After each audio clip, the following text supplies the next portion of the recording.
Quiero darte la bienvenida y agradecerte por estar aquí. Si te apasionan los audiolibros, el crecimiento personal y las ideas que pueden ayudarte a transformar tu manera de pensar, este canal es para ti.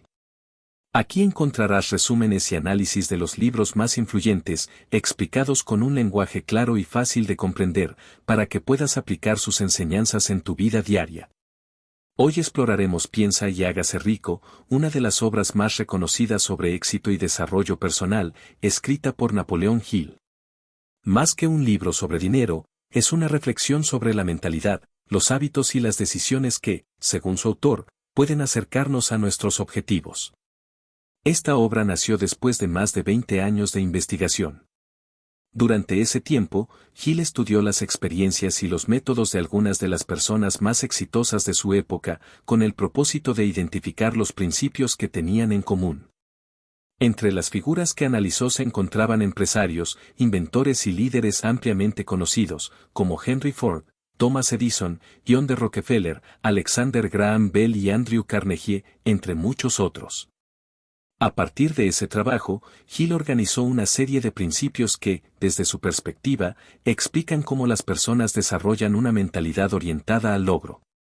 Su propuesta es que el éxito no depende únicamente de la suerte, el talento o el lugar donde nacemos, sino también de la forma en que pensamos, actuamos y perseveramos frente a las dificultades.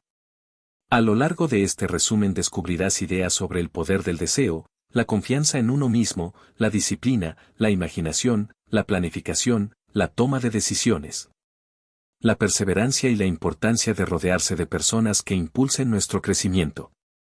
También conocerás los principales miedos que, según Hill, suelen impedir que muchas personas alcancen su máximo potencial.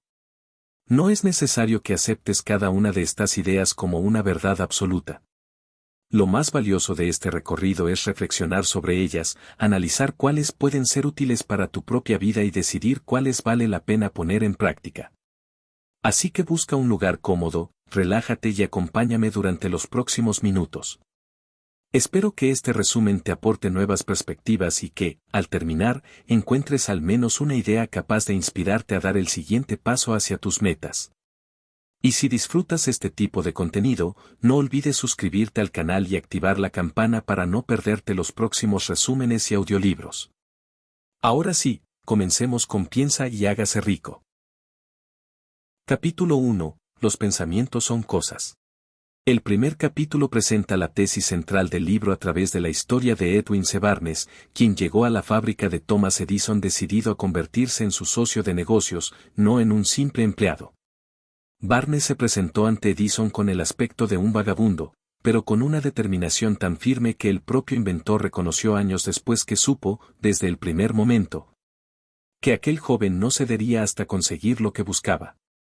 Edison le dio un puesto menor y mal pagado, y durante meses no ocurrió nada que se pareciera a una sociedad de negocios, pero Barnes mantuvo intacta su meta interna, sin plantearse jamás un plan alternativo ni un camino de retirada.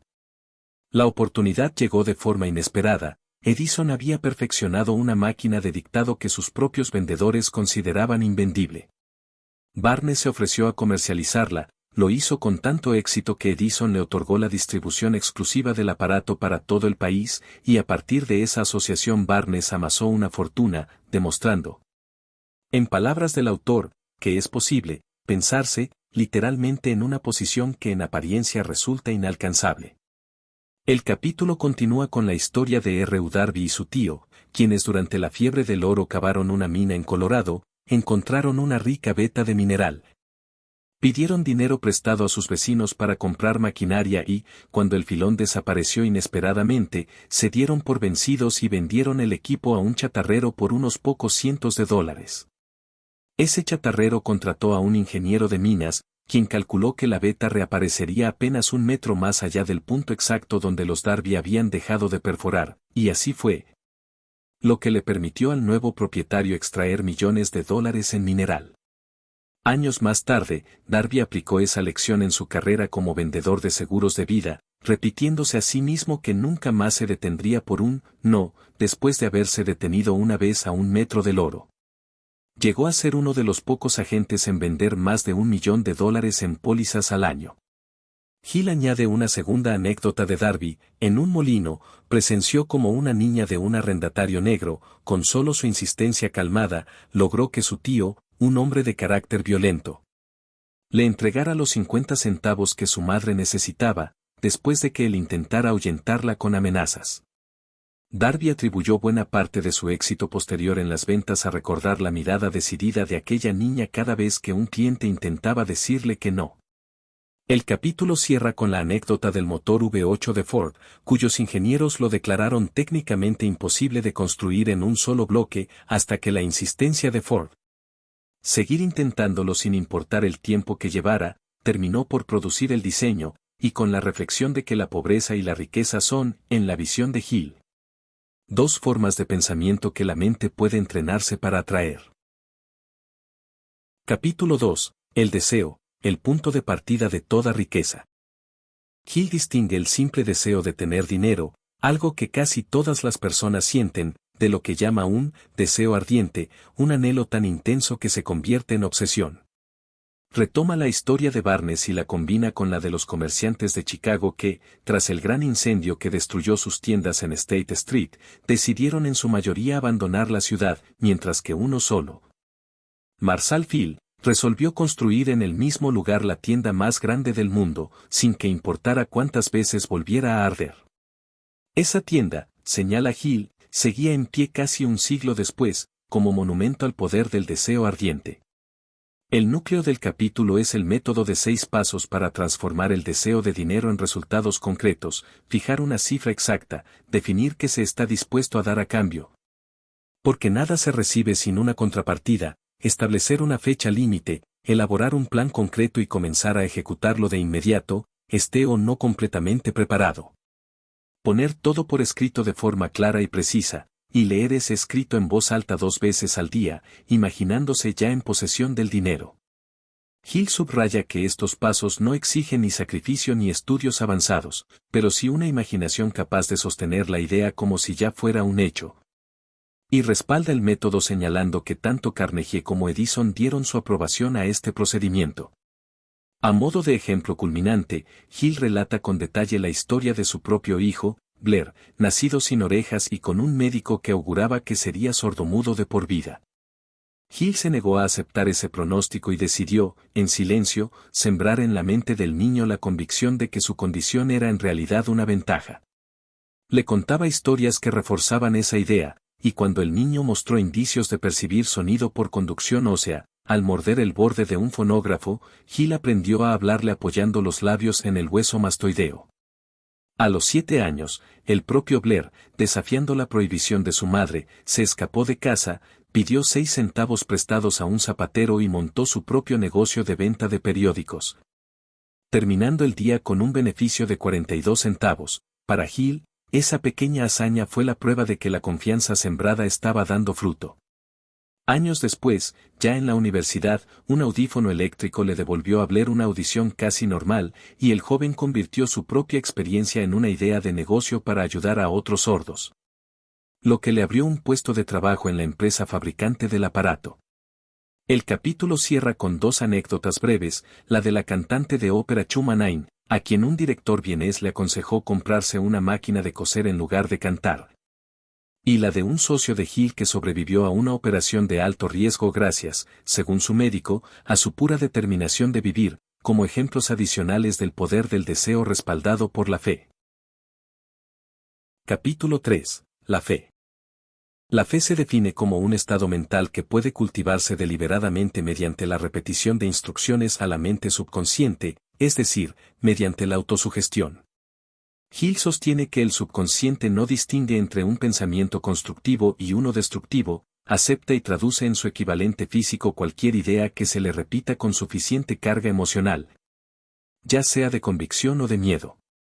De ahí que millones de personas se consideren condenadas a la mala suerte, cuando en realidad son ellas mismas quienes, sin saberlo, alimentan su subconsciente con expectativas negativas.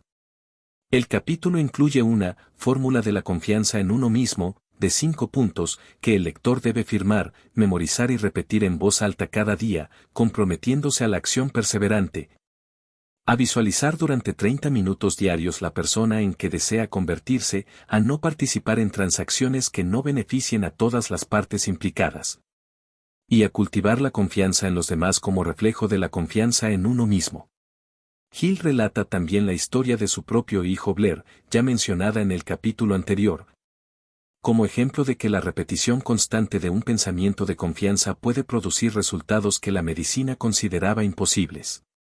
El pasaje más extenso del capítulo es la historia, narrada originalmente por un periodista del New York World Telegram, de la cena de diciembre de 1900 en la que Charles M. Schwab, entonces un joven de 38 años, pronunció ante J. P. Morgan y un grupo de banqueros un discurso de 90 minutos sobre el futuro de la industria del acero. Aunque nadie esperaba que aquella cena tuviera consecuencias históricas, el discurso de Schwab convenció a Morgan de fusionar las empresas acereras de la época en una sola corporación, absorbiendo el imperio de Andrew Carnegie. Tras semanas de negociaciones, incluida una partida de golf en la que Schwab finalmente logró que Carnegie aceptara vender, nació la United States Steel Corporation, la primera empresa de $1.000 millones de la historia, que generó un beneficio de unos $600 millones a partir, según Hill, de una sola idea sostenida por la fe de su creador. El capítulo cierra evocando otros ejemplos del poder de la fe, la transformación de Abraham Lincoln, un hombre que había fracasado en casi todo hasta los 40 años, tras la experiencia emocional de su amor por Anne Rutledge. La vida de Mahatma Gandhi, que sin dinero, ejército ni ninguna de las herramientas convencionales del poder logró coordinar a 200 millones de personas gracias, según Hill, a su fe. Y la afirmación de que la esencia de las enseñanzas de Jesús de Nazaret, interpretadas por muchos como milagros, no es otra cosa que la manifestación del mismo principio de la fe descrito en el capítulo. Capítulo 4. La autosugestión. Este capítulo, más breve que los anteriores, describe la autosugestión como el canal por el cual las órdenes conscientes, positivas o negativas, llegan a la mente subconsciente. Hill insiste en que el subconsciente actúa sobre la idea que se repite con mayor carga emocional, sea cual sea su naturaleza. De modo que vigilar los propios pensamientos no es un ejercicio opcional sino una necesidad práctica para cualquiera que aspire a dirigir su vida. El capítulo retoma el memorándum de los 6 pasos descrito para transformar el deseo en dinero y explica cómo aplicarlo correctamente, leerlo en voz alta con sentimiento real, visualizando el dinero ya en las propias manos y concentrando toda la atención en esa imagen hasta que resulte tan vívida como un recuerdo. Advierte expresamente que la lectura mecánica, sin emoción ni concentración, no produce ningún efecto, porque el subconsciente solo responde a los pensamientos impregnados de sentimiento intenso. Ofrece además un ejercicio diario de concentración destinado a entrenar la mente para sostener una idea de forma continua. Y recuerda que la perfección en el uso de la autosugestión llega únicamente con la práctica repetida, nunca con la simple lectura de las instrucciones. Hill dedica también un pasaje a explicar por qué muchas personas fracasan en este ejercicio, leen las instrucciones con escepticismo, sin la convicción emocional necesaria, y concluyen erróneamente que el método no funciona, cuando en realidad nunca llegaron a aplicarlo con la intensidad requerida. El capítulo funciona como bisagra práctica entre el deseo, capítulo 2, y la fe, capítulo 3. Mientras aquellos explican que se debe sentir y creer, este detalla el procedimiento mecánico, la repetición oral, la visualización y la emoción, mediante el cual esas creencias se transmiten de la mente consciente a la subconsciente. Capítulo 5. El conocimiento especializado. Hill diferencia el conocimiento general, interesante, pero de poco valor comercial por sí mismo, del conocimiento especializado y organizado hacia un objetivo concreto, que es el que realmente se convierte en dinero. Ilustra esta idea con el célebre juicio en el que un periódico de Chicago, que había llamado a Henry Ford, ignorante pacifista, intentó demostrar ante un jurado que Ford era un hombre inculto haciéndole preguntas de cultura general, como quien fue Benedict Arnold. Cansado del interrogatorio, Ford respondió que en su escritorio tenía botones que le permitían llamar a expertos capaces de responder cualquier pregunta relacionada con su negocio. Y preguntó por qué debería llenarse la cabeza de datos que otros podían proporcionarle. Hill utiliza el episodio para redefinir la palabra. Educado no es quien acumula datos, sino quien sabe organizar el conocimiento, propio o ajeno, en planes de acción.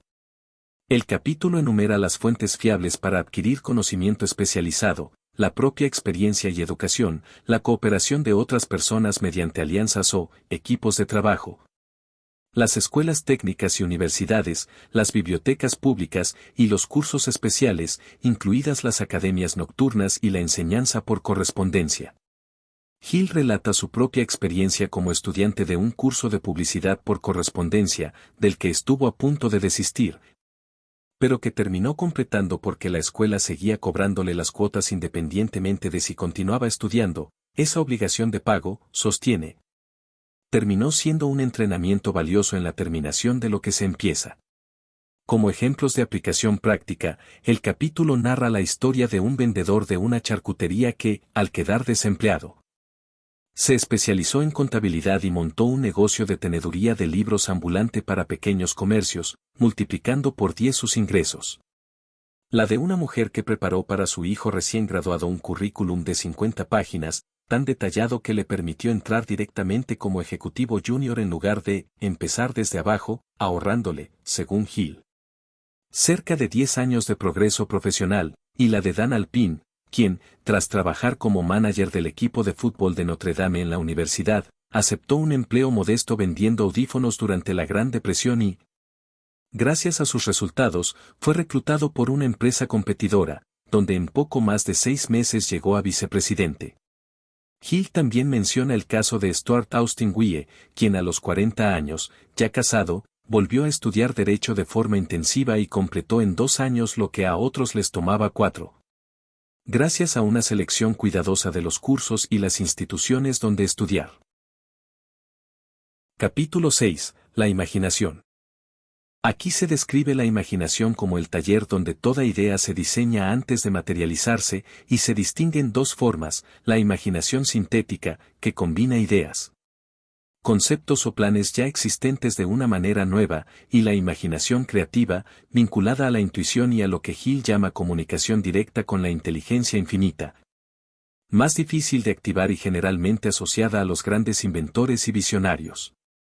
Ambas facultades, sostiene, se fortalecen con el uso y se atrofian con la inactividad, como cualquier músculo. El ejemplo más extenso del capítulo es la historia de un dependiente de farmacia que, en el sur de Estados Unidos, invirtió todos sus ahorros, $500, en comprarle a un viejo médico rural una tetera, una paleta de madera y una fórmula secreta escrita en un papel. Ese dependiente, Asa Candle, añadió a la fórmula un ingrediente que el médico desconocía: la imaginación aplicada a la comercialización. El resultado, cuenta Hill, fue la Coca-Cola, un imperio que da empleo a fabricantes de botellas, publicistas, artistas y comerciantes en todo el mundo, y que según el autor demuestra que cualquier idea, por sencilla que parezca, puede multiplicar su valor si se organiza con imaginación. La segunda historia central es la del reverendo Frank W. Gunsaulus, quien durante casi 2 años dio vueltas a la idea de fundar una universidad experimental, sin saber cómo conseguir el $1.000.000 que necesitaba, hasta que una mañana decidió, de manera repentina, que reuniría esa suma en el plazo de una semana. Anunció en los periódicos que pronunciaría un sermón titulado «¿Qué haría si tuviese $1.000.000?», lo pronunció al día siguiente sin las notas que había preparado, movido solo por la convicción, y al terminar, un empresario presente entre el público, Philip de Armer, se ofreció a entregarle el $1.000.000 al día siguiente. Con ese dinero se fundó el Armer Institute of Technology, hoy Illinois Institute of Technology. Hill destaca que el dinero llegó apenas 36 horas después de que Gunsaulus tomara la decisión definitiva de conseguirlo, no antes, cuando la idea era todavía vaga. El capítulo cierra con el ejemplo de un editor que multiplicó las ventas de un libro estancado simplemente cambiándole el título, sin modificar una sola palabra del contenido, como demostración de que una idea, y no el trabajo duro por sí solo, es lo que transmuta en dinero efectivo, y con la reflexión de que las ideas, una vez alimentadas con fe y perseverancia, adquieren un poder propio capaz de sobrevivir incluso a la muerte del cerebro que las concibió. Capítulo 7. la planificación organizada. Este es el capítulo más extenso del libro y funciona como puente práctico entre el deseo y su realización.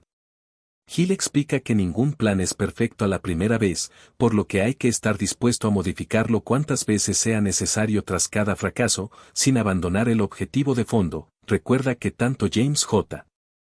Hill como Henry Ford tuvieron que rehacer sus planes varias veces antes de alcanzar el éxito.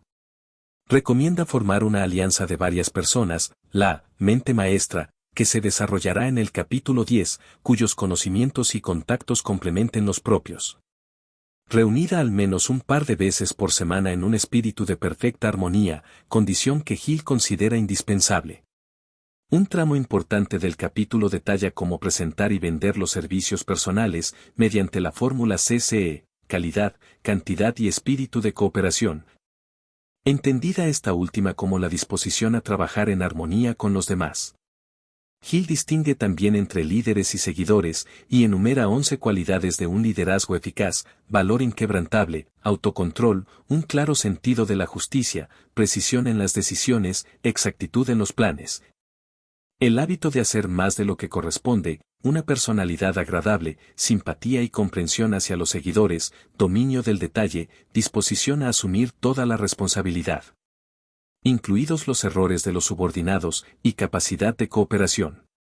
En sentido opuesto, describe 10 errores típicos que hunden a los líderes: la incapacidad para delegar detalles, la mala disposición a prestar servicios modestos, la expectativa de ser recompensado por lo que se sabe y no por lo que se hace, el temor a ser superado por un subordinado capaz, la falta de imaginación, el egoísmo al atribuirse méritos ajenos, la intemperancia, la deslealtad, el énfasis excesivo en el título de líder, en lugar de en la autoridad real, y la necesidad de imponerse por la fuerza en vez de por el consentimiento de los seguidores, citando como ejemplo la caída histórica de dictadores como Napoleón, Mussolini y Hitler. El capítulo culmina con el listado más citado del libro: 31 causas principales del fracaso, resultado del análisis de miles de personas, de las cuales el 98% carecía de un propósito definido en la vida. La lista incluye, entre otras, antecedentes hereditarios desfavorables, la única causa que Hill considera imposible de corregir por uno mismo, falta de un propósito definido, falta de ambición, educación insuficiente, falta de autodisciplina, mala salud, una niñez marcada por influencias desfavorables, la postergación habitual, la falta de persistencia, una personalidad negativa, la falta de control del impulso sexual, el deseo incontrolado de obtener algo a cambio de nada, la indecisión crónica, uno o más de los 6 miedos básicos que se explican en el capítulo final, la elección errónea de cónyuge o de socios de negocio, la precaución excesiva, la superstición, la elección vocacional errónea, la falta de concentración del esfuerzo, el gasto indiscriminado, la falta de entusiasmo, la intolerancia, especialmente en materia étnica, religiosa o política, la falta de moderación en la comida, el alcohol o el sexo, la incapacidad de cooperar con los demás y el poseer poder no ganado por el propio esfuerzo, como ocurre con ciertos herederos de grandes fortunas. Capítulo 8. Decisión. El análisis de más de 25.000 personas que habían experimentado el fracaso reveló a Hill que la falta de decisión encabezaba, casi siempre, la lista de las 31 causas del fracaso. En cambio, quienes acumulan grandes fortunas suelen decidir con rapidez y cambiar de opinión solo muy lentamente. Hill cita como ejemplo la obstinación de Henry Ford al mantener la producción del modelo T mucho después de que sus asesores le pidieran renovarlo, una terquedad que, según el autor, le permitió acumular una fortuna considerable antes de que el cambio se hiciera necesario. El capítulo advierte que la mayoría de la gente se deja influir por las opiniones ajenas, periódicos, murmuraciones de vecinos, comentarios de parientes bien intencionados, hasta perder la capacidad de tener deseos propios.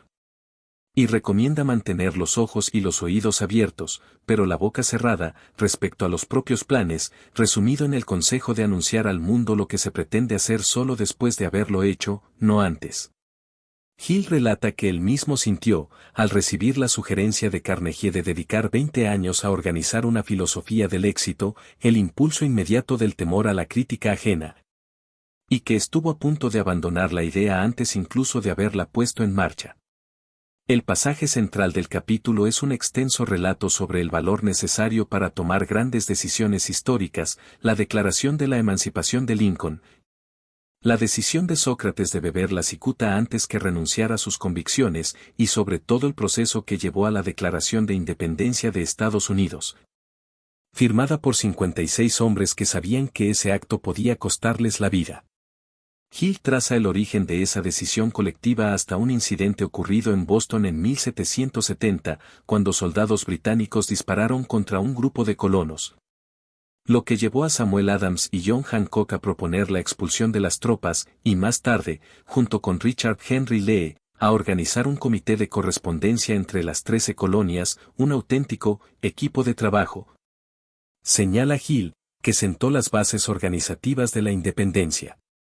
El capítulo cierra reafirmando que ninguna decisión de valor se toma sin coraje, y que ese mismo coraje, aplicado a la propia vida financiera, es el que separa a quienes acumulan riqueza de quienes solo la desean. Capítulo 9. Perseverancia. La perseverancia se presenta como el resultado de combinar la fuerza de voluntad con el deseo, y como la cualidad que con más frecuencia falta a quienes fracasan.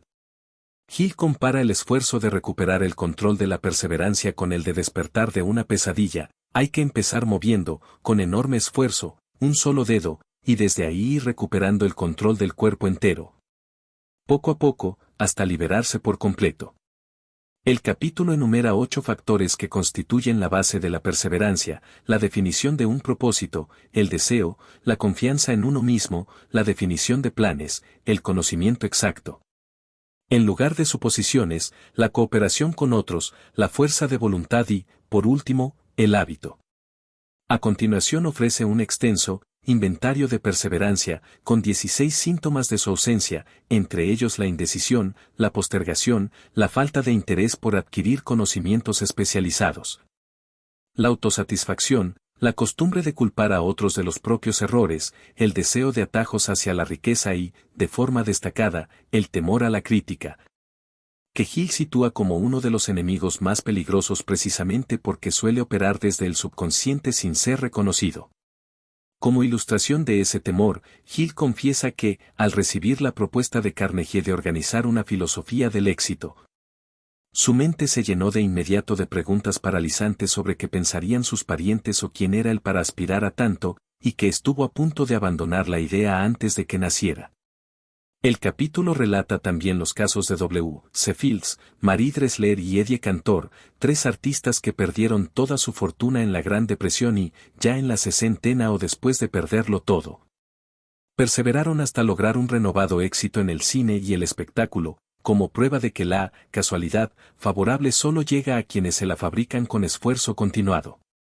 Hill resume el método para cultivar la perseverancia en 4 pasos: un propósito definido respaldado por un deseo ardiente, un plan definido expresado en acción continua, una mente cerrada a toda influencia negativa de parientes o conocidos, y una alianza amistosa con al menos una persona que anime a seguir adelante.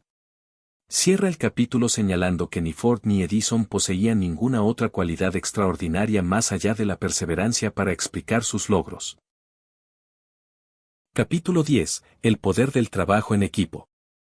Hill define el poder como conocimiento organizado e inteligentemente dirigido, y explica que solo existen 3 fuentes de las que puede obtenerse ese conocimiento: la inteligencia infinita, la experiencia acumulada de la humanidad, disponible en bibliotecas y universidades, y la experimentación y la investigación.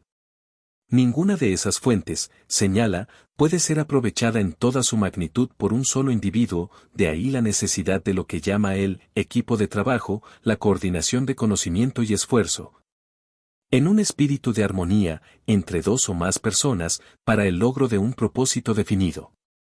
El capítulo distingue 2 beneficios de esta alianza: uno económico, evidente, derivado de sumar experiencia, formación y contactos ajenos, y otro que Hill llama psíquico, mucho más difícil de explicar, según el cual la unión armoniosa de 2 o más mentes genera una tercera fuerza intangible disponible para todos los integrantes del grupo.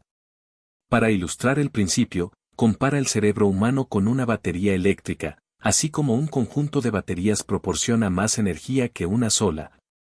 Un grupo de cerebros coordinados en armonía genera más energía de pensamiento que cualquiera de ellos por separado. Ejemplifica esta idea con la amistad de Henry Ford con Thomas Edison, Harvey Firestone, John Burroughs y Luther Burbank, sosteniendo que los progresos más rápidos de Ford coincidieron con el periodo en que mantuvo esas relaciones.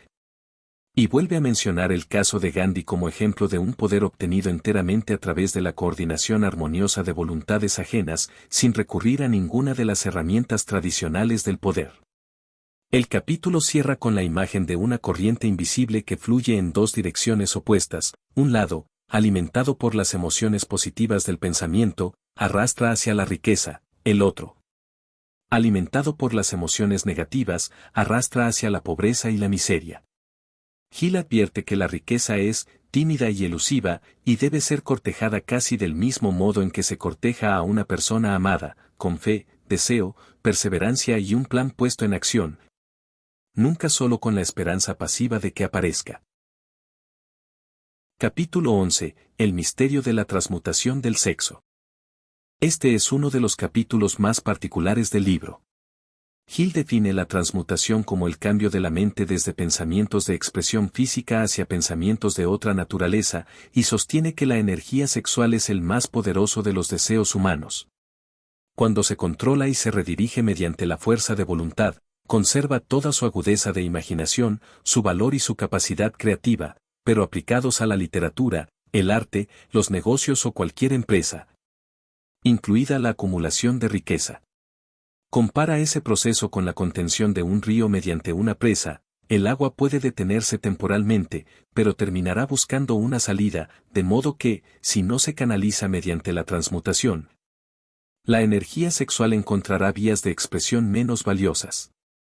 El capítulo cita una investigación, basada, según el autor, en más de 2000 años de biografías e historia, según la cual los hombres que alcanzaron mayores logros en la literatura, el arte, la industria y las profesiones poseían naturalezas sexuales muy desarrolladas y fueron, casi sin excepción, motivados por la influencia de una mujer.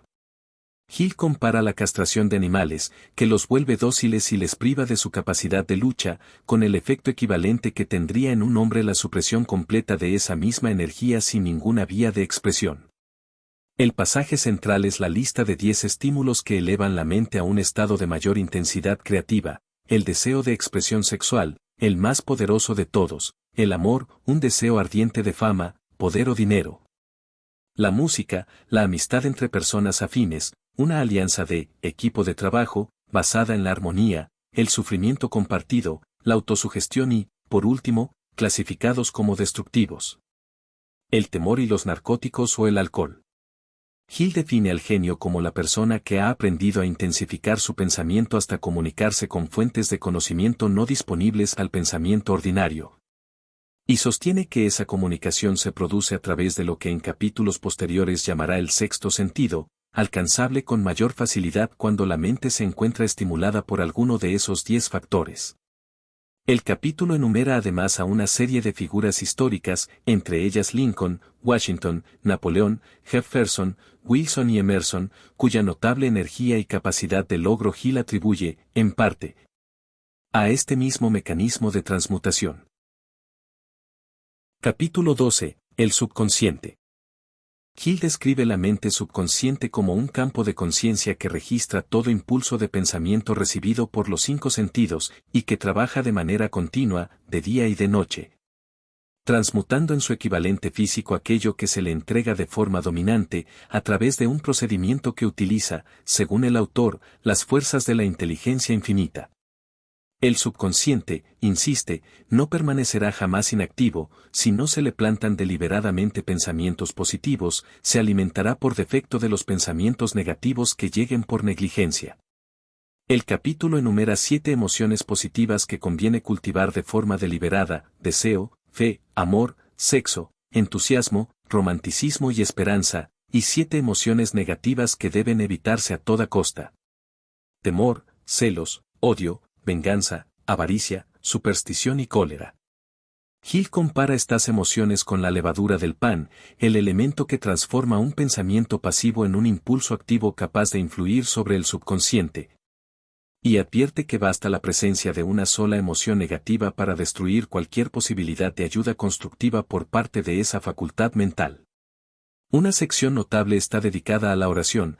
Hill observa que la mayoría de la gente reza únicamente después de que todo lo demás ha fracasado, con la mente llena de miedo y de duda, emociones que, según su teoría, son precisamente las que el subconsciente transmite a la inteligencia infinita, malogrando así la eficacia de la plegaria. Compara el mecanismo de la oración eficaz con el funcionamiento de la radio, donde el sonido debe transformarse primero en una vibración que pueda transportarse a distancia y luego reconvertirse en su forma original. Y concluye que el subconsciente cumple exactamente esa función de traducción entre la mente humana y la inteligencia infinita, razón por la cual las palabras leídas mecánicamente en un libro de oraciones, sin la emoción adecuada, no producen ningún efecto. Capítulo 13. El cerebro. En este capítulo, escrito a partir de su colaboración con Alexander Graham Bell y con el investigador Elmer R. Gates, Hill compara el cerebro humano con una estación emisora y receptora de pensamiento, análoga al funcionamiento de la radio. Bajo esta analogía, la imaginación creativa actúa como el aparato receptor que capta las vibraciones de pensamiento emitidas por otras mentes, mientras que el subconsciente funciona como la estación emisora. El deseo intenso, sostenido por la fe y la emoción sexual transmutada, aumenta, según esta teoría, la velocidad de vibración del cerebro y, con ella, su capacidad tanto de emitir como de captar ideas útiles.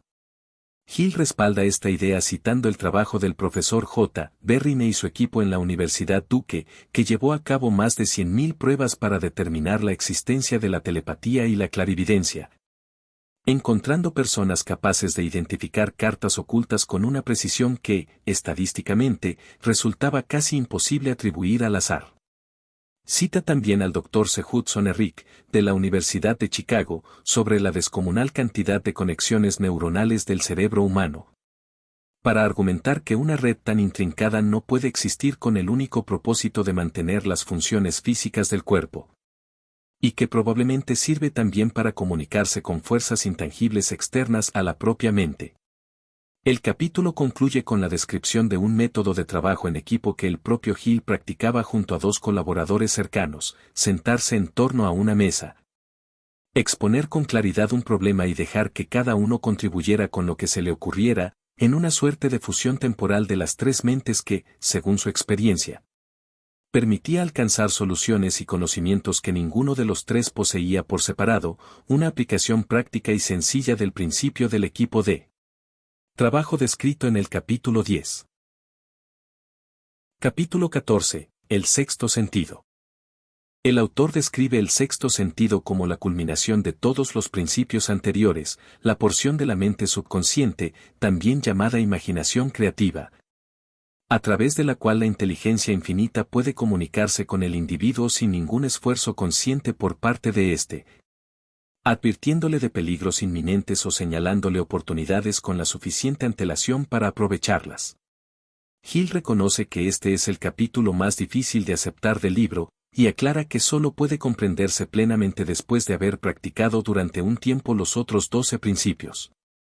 El pasaje más singular del capítulo es la confesión, hecha por primera vez en esta edición, de que Hill sostenía reuniones imaginarias nocturnas con un gabinete de consejeros invisibles, formado por 9 figuras que admiraba: Emerson, Paine, Edison, Darwin, Lincoln, Burbank, Napoleón, Ford y Carnegie.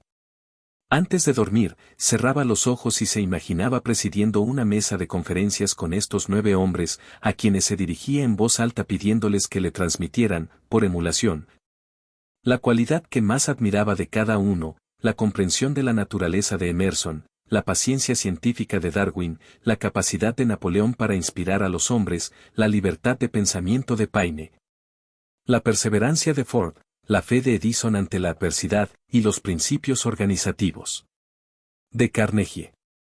Con el tiempo, relata, estas figuras imaginarias desarrollaron rasgos de personalidad tan definidos y coherentes entre sí, incluidas bromas cruzadas entre Burbank, Paine, Darwin y Emerson sobre manzanas y serpientes. Que llegó a inquietarse por lo realista que se había vuelto el ejercicio, y dejó de practicarlo durante varios meses. Hill aclara de manera explícita que sigue considerando esas reuniones como puramente imaginarias y que no defiende ninguna forma de comunicación literal con los muertos. Su propósito, explica, era utilizar la autosugestión y la imaginación para reconfigurar deliberadamente su propio carácter a partir de los rasgos de esos 9 modelos. Relata también que, en años más recientes, había empezado a recurrir a ese mismo gabinete imaginario para buscar consejo en problemas difíciles, propios o de sus clientes, con resultados que describe como sorprendentes. El capítulo cierra advirtiendo que el sexto sentido no es una facultad que se pueda activar a voluntad de un día para otro, sino que crece con lentitud mediante la aplicación constante del resto de los principios del libro. Y sugiere al lector que relea la obra completa varias veces, a intervalos, observando cómo su comprensión se profundiza en cada nueva lectura. Capítulo 15. Los 6 fantasmas del temor. El último capítulo advierte que ninguna parte de la filosofía descrita en el libro puede aplicarse con éxito mientras la mente conserve 3 enemigos estrechamente relacionados entre sí, la indecisión, la duda y el temor. Hill sostiene que la indecisión es la semilla del temor, que se cristaliza lentamente en duda hasta fundirse con él, y presenta a continuación los 6 miedos básicos que, según su investigación, afectan en mayor o menor medida a todo ser humano: el temor a la pobreza, a la crítica, a la enfermedad, a la pérdida del amor de alguien, a la vejez y a la muerte. El temor a la pobreza se describe como el más destructivo de los 6 y el más difícil de dominar, porque, según Hill, surge de una tendencia heredada del hombre a devorarse financieramente a sus semejantes. Para cada uno de los 6 miedos, el capítulo detalla sus síntomas característicos: en el caso del temor a la pobreza, la indecisión, la duda, el nerviosismo, la excesiva cautela y la envidia; en el de la crítica, la timidez, la falta de aplomo, la inferioridad y el gasto ostentoso por encima de las propias posibilidades para impresionar a los demás; en el de la enfermedad, la hipocondría y la autosugestión negativa sobre síntomas imaginarios; en el de la pérdida del amor, los celos infundados; en el de la vejez, el freno prematuro a la propia ambición pasada cierta edad; y en el de la muerte, la costumbre de pensar en morir en lugar de vivir con un propósito definido. A estos 6 miedos, Hill añade un 7º mal, al que llama susceptibilidad a las influencias negativas, más sutil y a menudo más dañino que los 6 anteriores porque actúa incluso sin que la persona sea consciente de su presencia. Ilustra el poder de la decisión frente al temor con la historia de un condenado a muerte que, entrevistado por Hill 2 horas antes de su ejecución, comía tranquilamente una cena abundante y explicaba que, desde que aceptó su destino con una decisión firme, todos sus temores habían desaparecido, y con los casos de Edison, F. W. Woolworth y Henry Ford, a quienes distintas personas de mentalidad negativa les auguraron el fracaso: el fonógrafo, las tiendas de artículos a bajo precio, el automóvil. Y que, al negarse a aceptar esas opiniones ajenas, terminaron por demostrarlas equivocadas. El capítulo cierra con 2 listados finales, un extenso cuestionario de autoanálisis para detectar influencias negativas propias y ajenas, y una lista de 55 excusas habituales, resumidas todas bajo la fórmula sí, que las personas emplean para justificar por qué no han alcanzado el éxito, como si tuviera dinero, si gozara de buena salud, o si fuera más joven. Hill invita al lector a reconocer cuántas de esas excusas ha empleado alguna vez, y a considerarlas obsoletas una vez comprendida y aplicada la filosofía completa del libro. Conclusión general. El hilo conductor de los 15 capítulos es que la riqueza material comienza siempre como un estado mental, un deseo definido, sostenido por la fe y la autosugestión, convertido en conocimiento especializado y en un plan concreto, ejecutado con decisión y perseverancia, potenciado por la cooperación de otras personas y por la energía creativa propia, y protegido de los 6 miedos básicos que suelen sabotear cualquier proyecto antes de que llegue a materializarse. Hill insiste, una y otra vez, en que ninguno de estos principios sustituye a los demás; todos deben trabajar en conjunto, como piezas de un mismo mecanismo, para que el proceso descrito en el libro produzca resultados reales. A lo largo de la obra, las mismas figuras reaparecen una y otra vez: Edison, Ford, Carnegie, Lincoln, Gandhi, como hilos que enlazan los distintos principios entre sí, mostrando que, según la tesis del autor, el éxito nunca depende de un solo factor aislado, sino de la combinación sostenida de todos ellos a lo largo del tiempo. Nota: este documento es un resumen y análisis elaborado con fines de estudio a partir del contenido del libro, redactado con palabras propias. No sustituye la lectura de la obra original y no reproduce fragmentos extensos de su texto.